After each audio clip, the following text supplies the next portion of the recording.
अस्सलाम वालेकुम व्यूअर्स। उम्मीद है कि आप खैरियत से होंगे। और आज का लंगर हमारा तैयार है सैयद फ्री दस्तरखान के नाम से। और ये हम रोज़ तकसीम करते हैं गरीबों में और बेवाओं में और यतीमों में। और इसके साथ हम पराठे बना के देते हैं।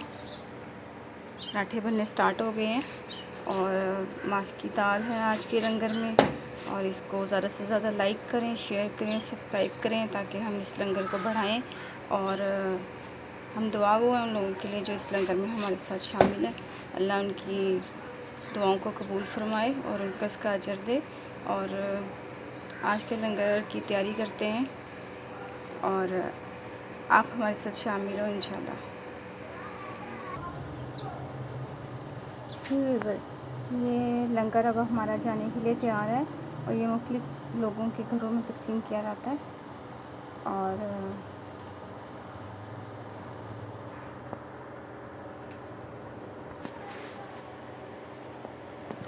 जी व्यूवर्स, ये लंगर हमने तैयार किया है। इसके अंदर पराठा और दाल पैक कर दी गई है और ये मुस्तक़ब रात को पहुंचा दिया जाएगा। दिन में 2 टाइम पहुंचाया जाता है उनके घरों में।